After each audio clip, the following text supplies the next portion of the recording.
Assalamualaikum warahmatullahi wabarakatuh.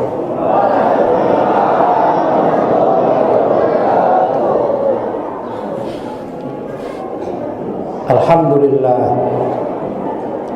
wassalatu wassalamu ala rasulillah Sayyidina Muhammad ibn Abdillah wa ala alihi wa sahbihi wa man wala wala hawla wala quwwata illa billah, amma ba'd.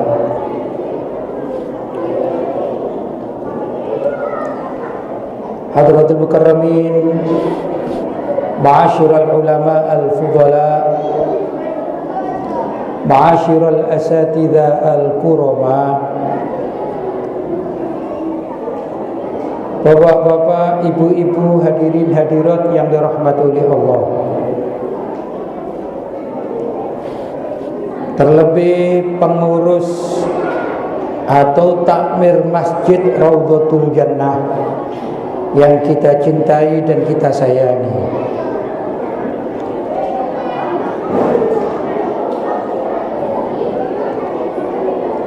Mudah-mudahan kita semua malam hari ini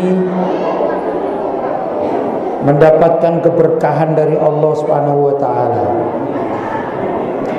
Dan juga mudah-mudahan kita kelak mendapatkan syafaat dari baginda Nabi Muhammad sallallahu alaihi wasallam.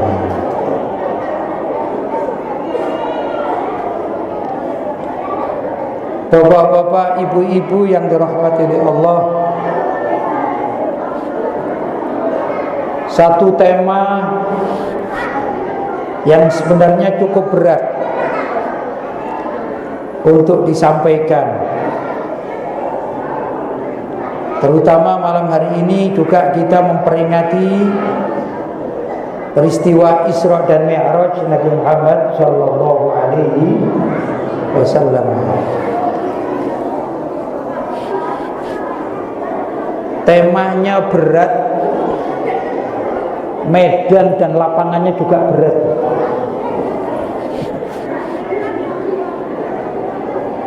Saya katakan berat. Yang mengaji usianya berbeda. Ada yang 30 tahun ke atas, ada yang 15 tahun ke bawah.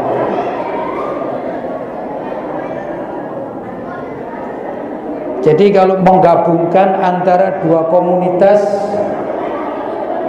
pengajian, orang-orang tua dan anak-anak kecil, itu medannya berat.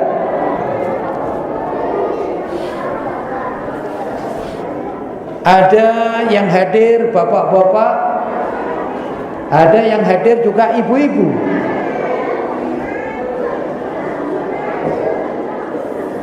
Pengalaman saya, kalau mengaji bersama ibu-ibu itu untuk menunggu waktu sepi agar saya bisa berceramah, itu dalam satu majelis memerlukan waktu minimal 1/4 jam. Minta ibu-ibu untuk berhenti itu berapa? 1/4 jam. Kadang-kadang ibu-ibu itu datang, ada yang mengaji tapi kadang untuk arisan. Jadi kopoyokan dulu, selesai baru mengaji. Kalau bapak-bapak cenderungnya Masya Allah datang mendengarkan pengajian. Kalau anak-anak datang ke tempat majelis ini untuk seneng-senengan, ramai, yang penting ramai. Tapi kalau kita mengusir anak-anak kecil, besok-besok kalau kita meninggal dunia, siapa yang isi masjidnya ini? Jadi problem bagi penceramah, dai, kiai, ustadz, mubaligh, itu kondisi semacam sekarang ini. Jangankan dengan anak-anak ya, mengaji kumpul bapak-bapak dan ibu-ibu itu setengah mati sudah. ketambahan anak-anak setengah hidup ini teman-teman ya, bukan setengah mati. Tapi ya saya menyampaikan mudah-mudahan ada barokahnya. Kita ngalap barokah sajalah ya, ngalap barokah.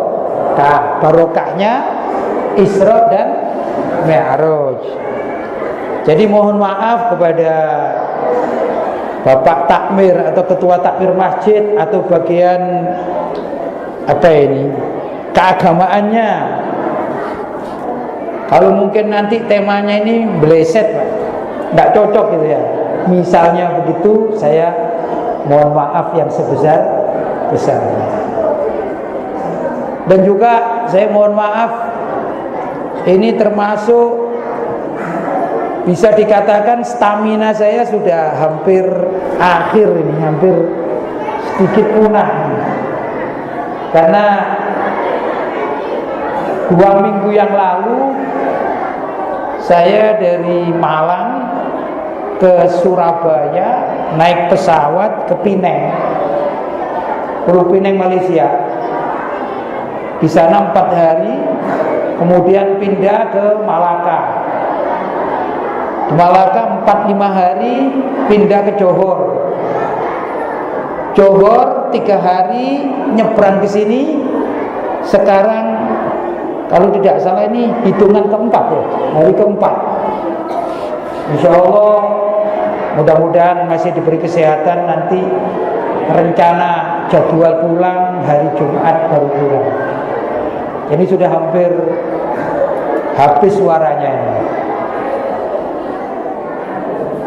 Karena itu saya katakan ini medan termasuk yang paling berat. Saya harus menjerit atau harus bagaimana ini ya, susah juga ini ya. Baiklah Bapak-bapak dan ibu-ibu, Allah Subhanahu wa taala berfirman, Bismillahirrahmanirrahim, Subhanalladzi asra bi'abdihi lailan minal masjidil haram ilal masjidil aqsa alladzi barakna haulahu linuriyahu min ayatina innahu huwas samiul basir.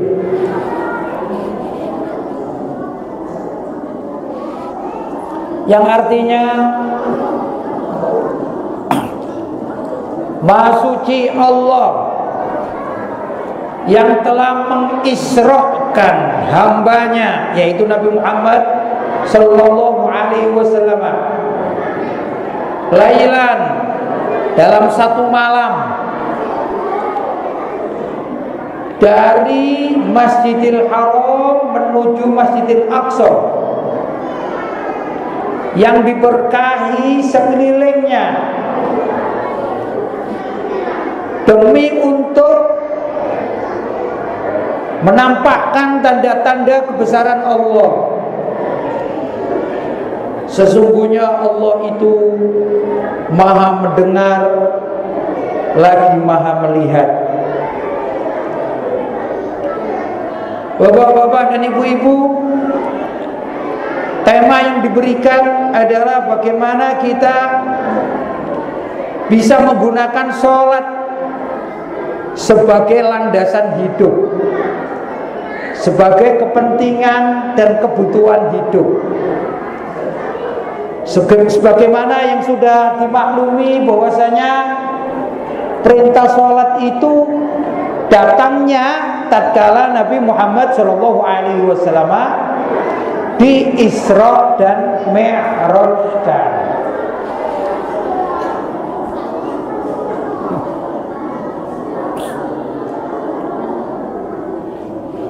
Kalau ibadah selain sholat, apa contohnya ya? Puasa. Selain sholat 5 waktu itu apa? Puasa, zakat, haji, bahkan baca syahadat ya, asyhadu an la ilaha illallah wa asyhadu anna muhammadan rasulullah. Kalau Rasulullah ya bersyahadat asyhadu an la ilaha illallah. semua amalan-amalan baik, mau sedekah, mau silaturahim, bahkan berjihad. Para sahabat berjihad sampai mengorbankan nyawa. Itu semua perintah-perintah syariat selain sholat, maka Nabi diperintahkan tatkala beliau berada di atas bumi. Di mana beliau? Di atas bumi. Tapi perintah sholat sangat berbeda. Perintah sholat itu difardukan, diperintahkan, diharuskan, diwajibkan kepada Nabi Muhammad sallallahu alaihi wasallam tatkala beliau dipanggil menghadap Allah Subhanahu wa ta'ala. Jadi kualitas perintahnya berbeda. Untuk mendapatkan perintah sholat, Nabi Muhammad memerlukan perjalanan yang panjang. Subhanalladzi asra bi 'abdihi lailan minal masjidil harami ilal masjidil aqsa. Pertama, beliau harus mengadakan perjalanan jauh dari Masjidil Haram di kota Makkah menuju Masjidil Aqsa di Palestina. Berapa panjang itu? Berapa jauh itu?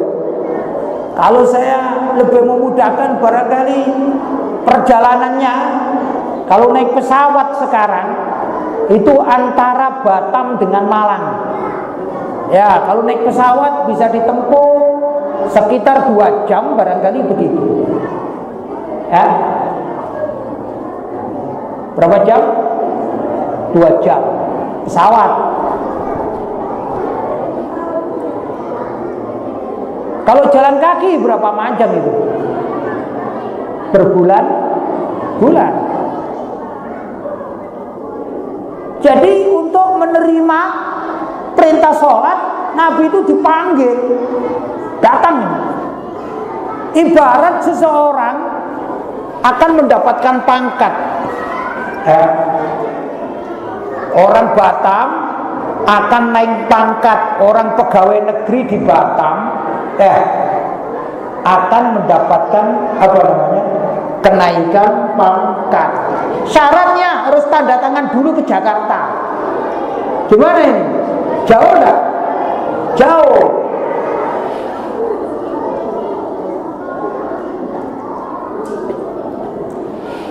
Nah, dari Masjidil Aqsa itu bukan langsung mendapatkan perintah sholat.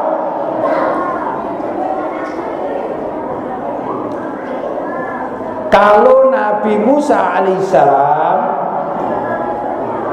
itu mendengarkan perintah Allah, wa kallamallahu Musa taklima, sesungguhnya Allah berbicara dengan Nabi Musa dengan benar-benar pembicaraan yang bisa didengar oleh telinga Nabi Musa.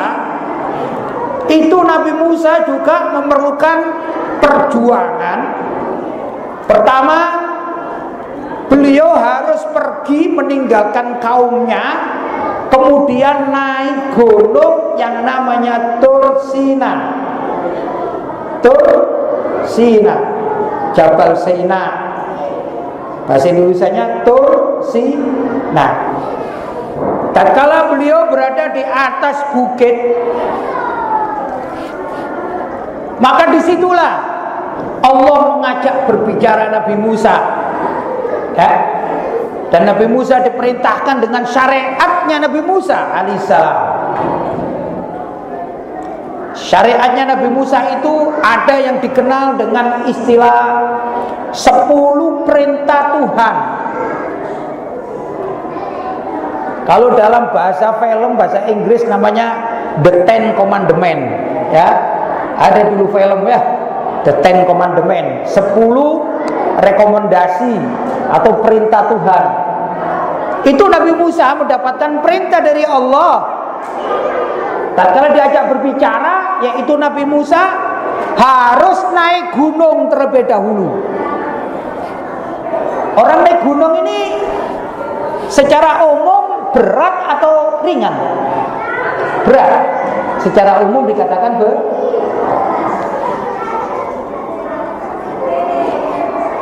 Nabi Muhammad pun demikian. Mendapatkan perintah sholat itu bukan biasa. Tapi beliau dipanggil, perjalanannya dari Masjidil Haram menuju Masjidil Aqsa, dari Mekah menuju ke Palestina. Setelah itu Nabi Muhammad dipanggil lagi naik, yaitu menuju langit yang pertama.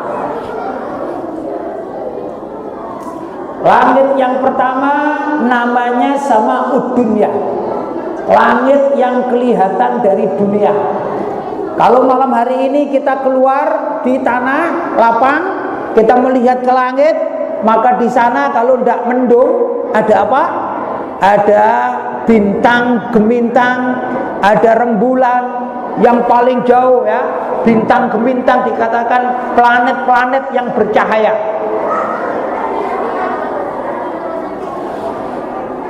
Pernah dengar ya, pernah lihat ya. Kalau orang-orang mengatakan ada planet namanya Saturnus, ada planet namanya Jupiter, ada planet namanya apa lagi ya? Banyak pokoknya planet-planet itu ya. Ada namanya juga bintang kejora. Bintang kejora. Yang mana bintang kejora itu cahayanya paling apa? Jelas, paling terang. Itu namanya langit pertama. Jadi kalau kita ditanya sejauh mana Nabi Muhammad pergi, Nabi Muhammad pergi sampai di atas matahari. Kita bisa membayangkan, kalau orang-orang astronot NASA Amerika itu pergi ke bulan, katanya sampai ke bulan. Padahal bulan itu adalah planet yang paling rendah. Sedangkan Nabi Muhammad lebih dari bulan dan lebih dari tingginya matahari. Itu langit pertama. Mau masuk langit kedua, ternyata di sana itu ada pintu. Ada pintu besar. Jadi kita ini namanya hampa ya, ruang udara hampa. Sudah, sampailah kita melihat batasan langit pertama. Langit pertama itu pintunya besar. Tatkala malaikat Jibril sampai pada pintu langit pertama, beliau turun dari kendaraan yang namanya buraq, kemudian mengetok pintu, tok tok tok, assalamualaikum. Maka dijawab, waalaikumsalam, man anta, siapa engkau? Kata penjaga pintu langit pertama. Dijawab, ana Jibril, aku adalah malaikat Jibril. Penjaga pintu langit pertama bertanya lagi, wa man ma'aka, siapa yang menyertaimu? Maka dijawab, Muhammad, yang menyertaiku adalah Nabi Muhammad.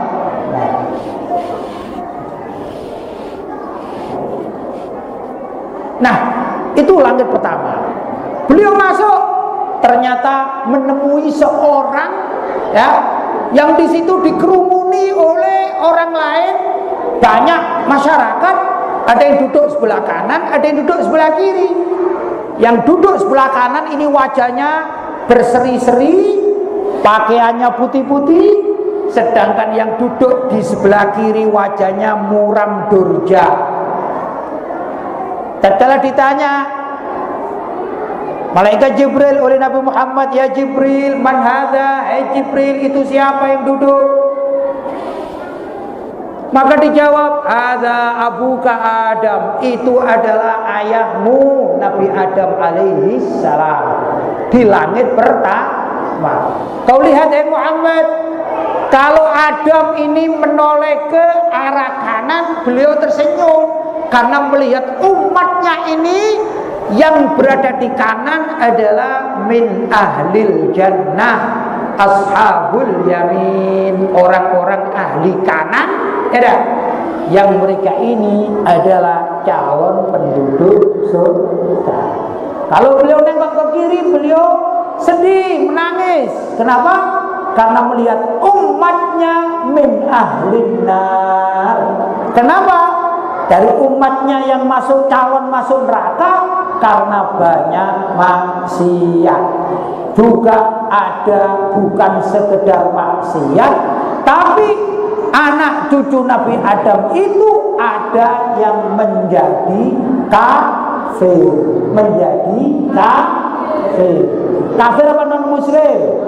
Nanti ada yang marah nanti. Kafir ya.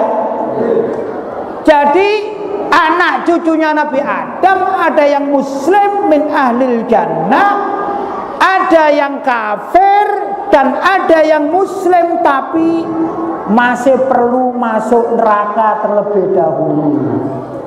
Maka Nabi Adam alaihissalam kalau menengok sebelah kiri, ini wajahnya sedih, menangis. Itu kondisi langit pertama.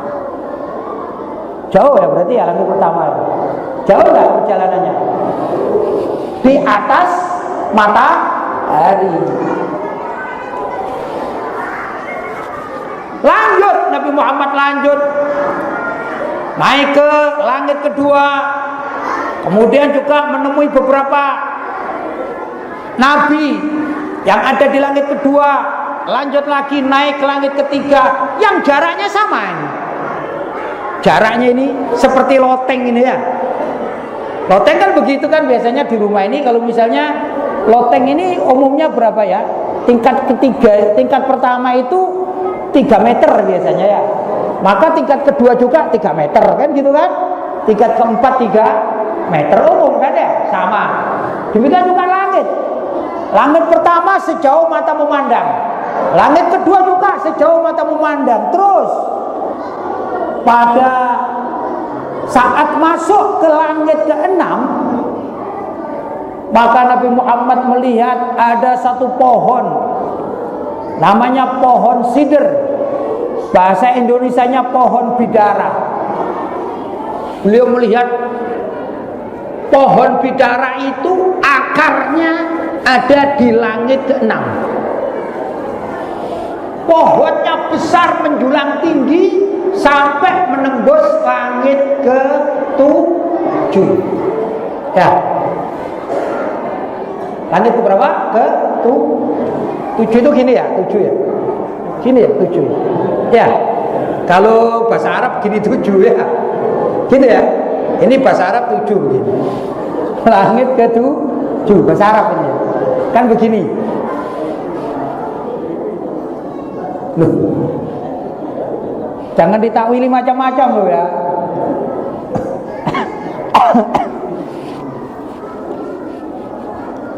Pohon bidara itu naungan pohonnya atau naungan daunnya itu besar sekali. Jadi naungan begini kayak payung, bentuknya seperti payung.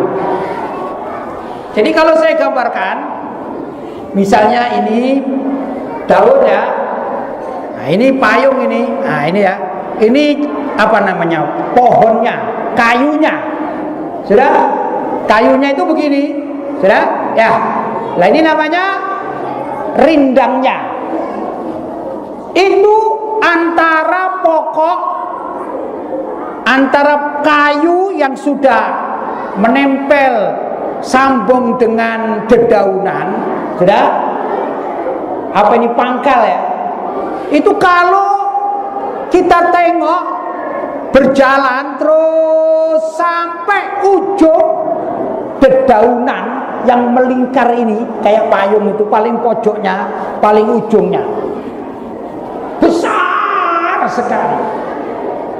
Diriwayatkan andai kata ada orang naik kuda, yang kudanya ini kuda tercepat, dia jalan dari pangkal pohon sampai mendapati bayangan dari daun yang terakhir paling ujung. Sudah kan panjang dia. Itu membutuhkan waktu 70 tahun baru sampai. Perjalanan naik kuda 70 tahun baru sampai. Saya belum sampai umur saya 70 tahun.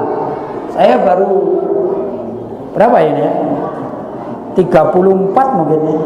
35. Berapa? Ya ingat saya, usia saya 35, ingat saya. Ya karena dulu saya di Mekah, jadi bacanya dari kanan. 35 kalau dari kanan berapa jadi? 53 gitu ya. Bacanya dari kanan.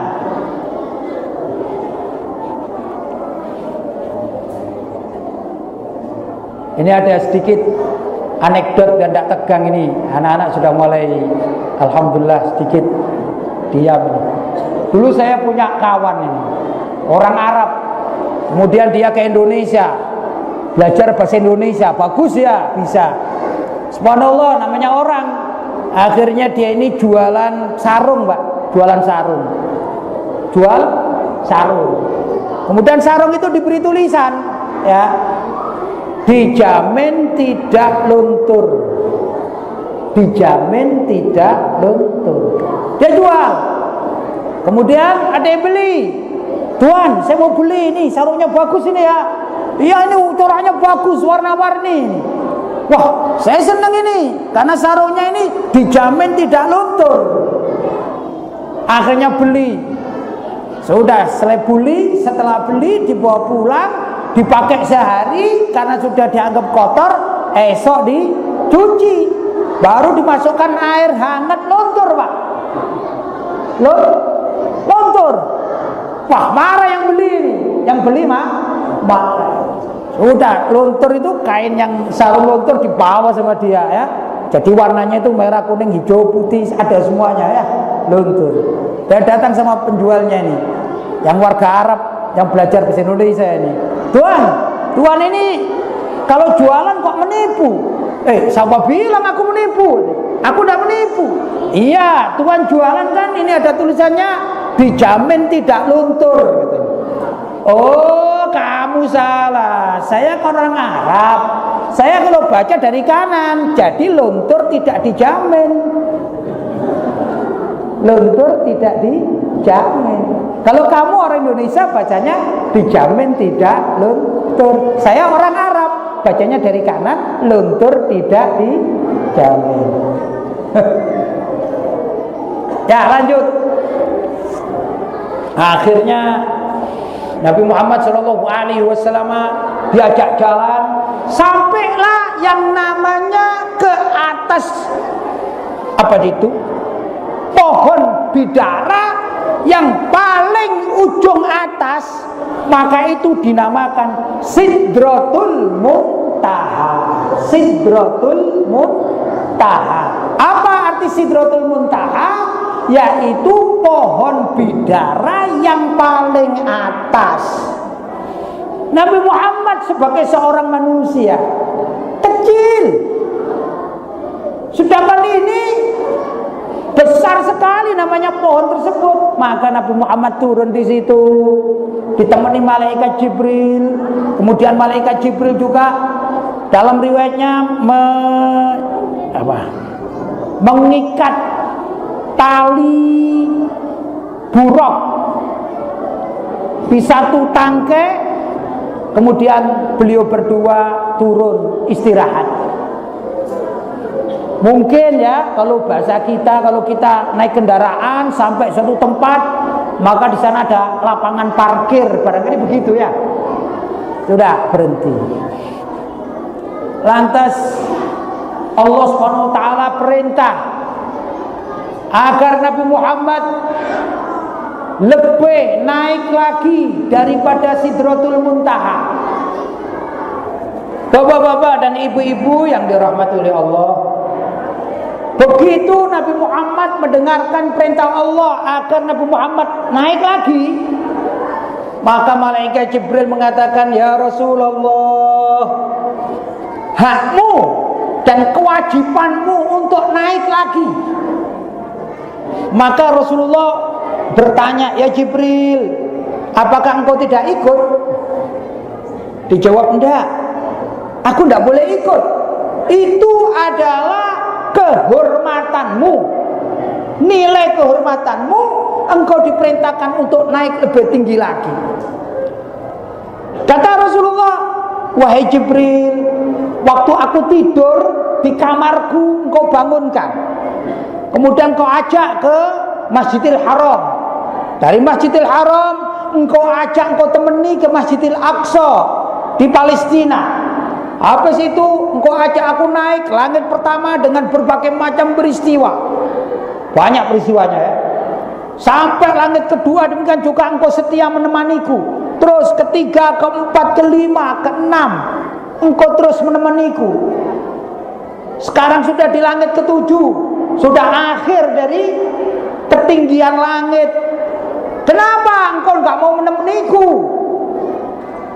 Kok engkau perintahkan, kau minta aku berjalan sendiri naik? Maka dijawab oleh malaikat Jibril, wallah ya Muhammad, demi Allah ya Muhammad, andai kata aku naik sejengkal, maka jasadku akan terbakar. Karena aku hanya diizinkan oleh Allah sampai pada batas Sidratul Muntaha. Itu kemampuan malaikat Jibril. Nabi kita lebih kuat daripada malaikat Jibril. Ringkas cerita, Nabi naik. Menurut sebagian ulama, naiknya Nabi itu sampai pada batasan lipat sampai 10. Jadi kalau 7, 8, 9, 10 barangkali begitu. Nah,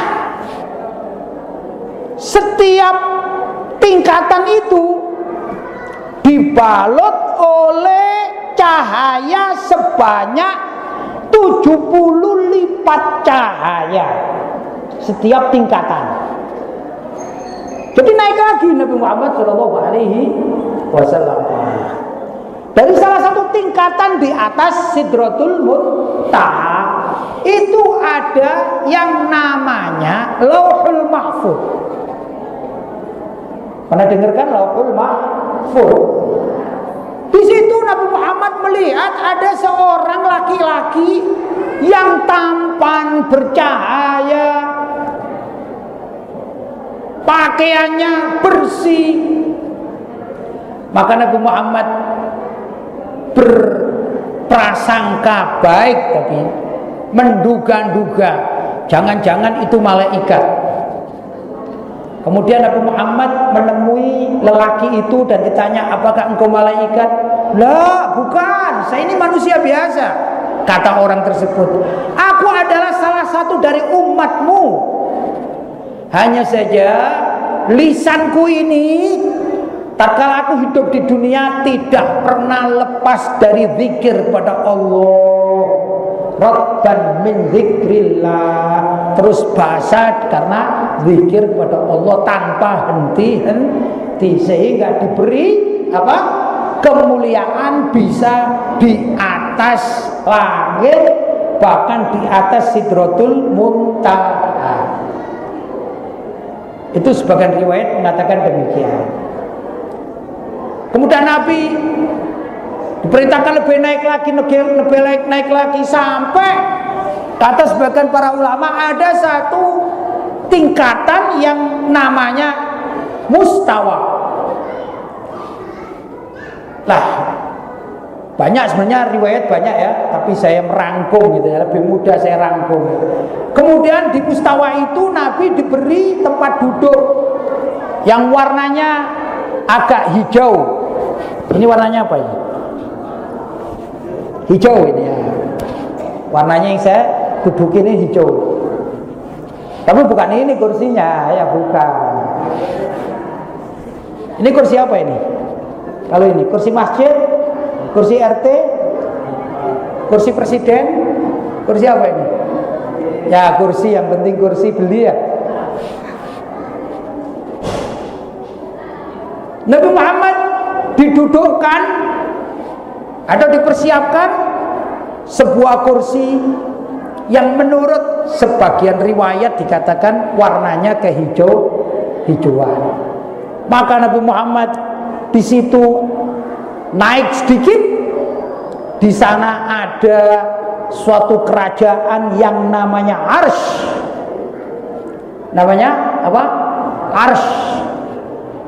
Arsy itu makhluk seperti juga surga. Al-Jannah itu makhluk ciptaan Allah.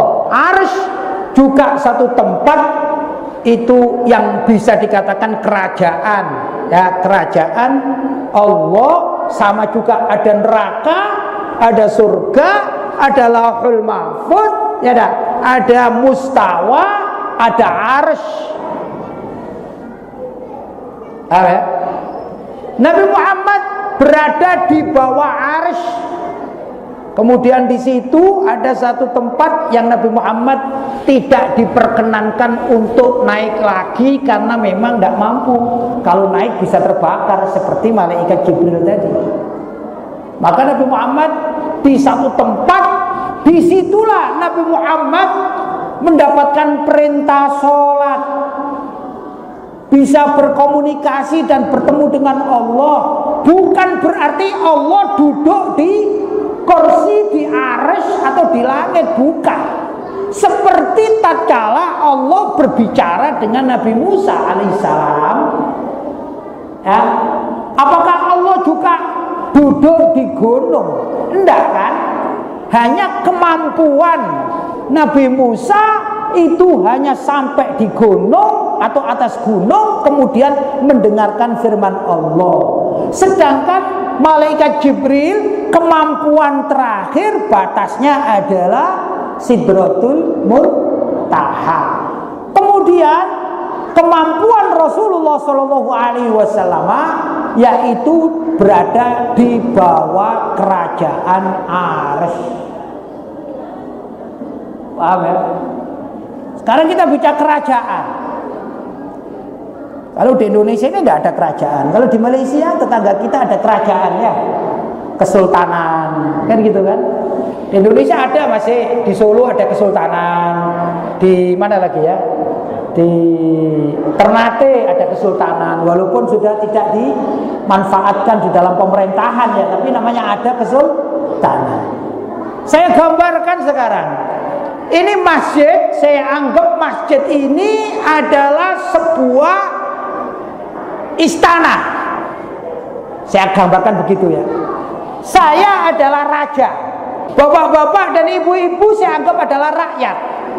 Saya duduk di kursi apa ini namanya? Singgasana. Ya. Jadi kalau saya gambarkan, saya sekarang duduk di kursi singgasana. Sudah ya? Hulu balang saya, hulu balang itu yang dekat. Ini Ustaz siapa namanya? Syahrul Muhsin. Ya, beliau ini hulu balang, pendamping saya. Sayang saya tidak bawa istri ya, permaisuri sayang ya, tidak bawa istri saya. Sayang saya.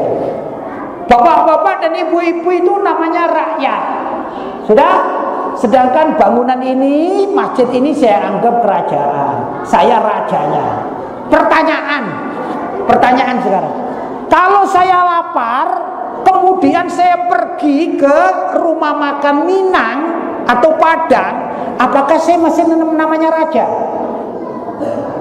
Masih raja saya. Raja kan? Betul. Saya sekarang raja, namanya Raja Riyadun, apa ini? Raja Raudhatul Jannah. Presiden, raja, boleh? Perdana Menteri. Kalau ada presiden pergi, apakah dia dicopot dari presidennya? Kalau ada raja pergi berbelanja, apakah sudah dicopot dari kerajaannya? Tidak. Kalau saya sekarang lapar, saya pergi jalan-jalan, rekreasi lah. Apakah namanya Raja Riyadul Jannah, Raudatul Jannah? Tetap namanya Raja Raudatul Jannah. Sudah? Ternyata seorang raja tidak harus duduk di kursi kerajaan. Betul? Betul ya? Jadi salah kalau ada orang berpikiran namanya raja itu pasti duduk begini. Salah. Sekarang presiden itu duduk di istana negara. Kalau presidennya pergi, apakah istana negara harus dibongkar? Enggak, tetap.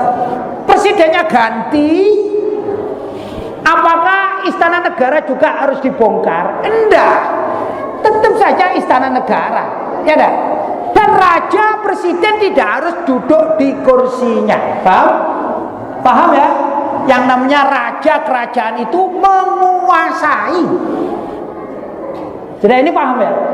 Ini yang perlu saya pahamkan juga. Nah, itu tadi gambaran kehidupan manusia. Allah pun punya kerajaan, bukan berarti Allah itu duduk fil kursi, bukan. Kursi itu makhluk. Makhluk itu kecil. Ya, kalau sekarang saya duduk di kursi kerajaan Raudatul Jannah. Coba disaksikan. Kursi dengan badan saya besar mana ini? Besar kursi. Kalau kursinya kecil saya guling, ya, saya jatuh. Berarti kursi ini dengan saya besaran kursi. Paham? Karena itu salah orang yang mempunyai anggapan bahwasanya Allah itu duduk di kursi. Kalau gitu kursi dengan Allah besar mana? Besar kursi. Masa Allah sebagai pencipta kursi lebih besar kursinya daripada Allah Subhanahu wa ta'ala? Ini salah. Karena Allah tidak memerlukan kursi. Allah itu maujudun bila makan. Allah itu ada tanpa tempat. Kenapa? Karena Allah bukan benda. Kalau saya namanya benda hidup, yang ini namanya benda cair, minuman, ya dah. Yang ini tembok namanya benda padat, benda mati, kan begitu. Ya, Allah bukan benda. Karena itu Allah tidak memerlukan tempat. Kursi benda padat. Nah, ini udara benda, tapi bukan benda padat. Nggak tahu namanya apa ini. Benda apa namanya? Bias mungkin ya. Allah tidak memerlukan udara. Sudah? Jadi di mana Allah? Allah itu maujudun bila makan. Karena setiap tempat itu makhluk Allah. Dulu sebelum ada makhluk, Allah juga hidup. Dan Allah tidak memerlukan tempat. Tapi Allah menciptakan arsy. Arsy itu kerajaan, ya dah.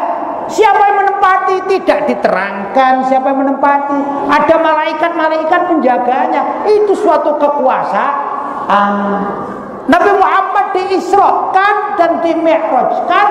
Menurut sebagian riwayat, beliau sampai mampu berada di bawah arsy, kemudian diajak berbincang-bincang, termasuk mendapatkan perintah sholat. Luar biasa ini perintah sholat, luar biasa. Sampai malaikat Jibril pun tak mampu untuk mendapatkan tingkat tertinggi di mana Nabi Muhammad sudah mendapatkannya. Ya, karena itu kalau kita meninggalkan sholat, benar apa tidak? Pertama kali orang itu kelak di akhirat dihisab adalah sholatnya.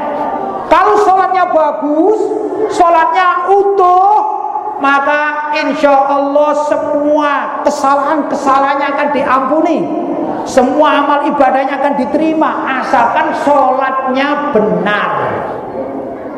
Kalau sholatnya tidak benar, lobang-lobang, barulah dihisab gimana puasanya, gimana zakatnya, gimana sholat sunnahnya, bagaimana dia bersedekah, bagaimana dia ketemu dengan kawannya yang sodakonya dengan cuman tersenyum. Tabassumuka fi wajhi akhika sodakotun, kamu senyum kepada saudaramu sama muslim, itu dihitung sodako, dapat pahala. Itu sebagai penunjang. Saya ibaratkan orang itu kalau makan secara umum adalah orang Indonesia itu makan nasi, betul? Ya, orang Indonesia ini namanya kalau makan nasi. Adapun lauk pauknya itu sambilan, betul ya? Orang Indonesia kalau tidak ada beras seakan mati sudah, betul? Maka perlulah namanya nasi. Nasi itu ibarat sholat. Adapun lauk pauknya itu ibarat ibadah-ibadah lainnya, ya zakat, ya sedekah, ya puasa, ya dan lain sebagainya. Utamanya apa? Nasi. Paham ya? Jadi paling kebutuhan yang paling utama adalah nasi. Kata orang Jawa, yang penting ada nasi, walaupun tidak ada lauk, cukup dengan kecap dan garam bisa hidup. Ya, kan begitu kata orang Jawa, orang Indonesia. Ya, jadi saya gambarkan, sholat itu ibarat nasi, Pak. Adapun ibadah-ibadah yang lain adalah lauk pauknya yang untuk menyempurnakan. Orang kalau hanya makan nasi saja tanpa lauk pauk tidak sehat. Kalau ingin sehat dikatakan berapa?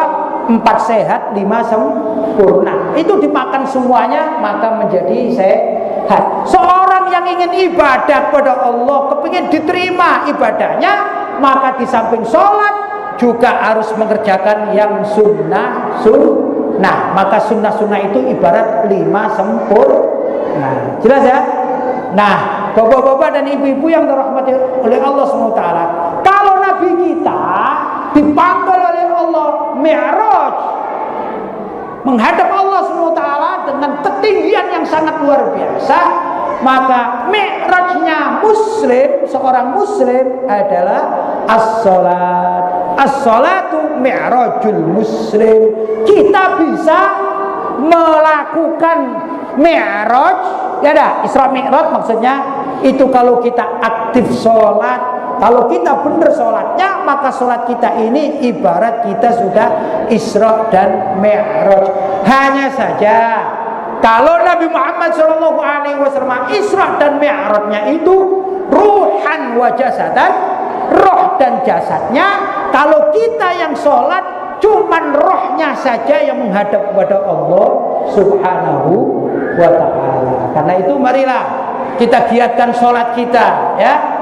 Kita jaga jangan sampai, paling tidak sholat 5 waktu jangan sampai ada yang lobang-lobang, ya.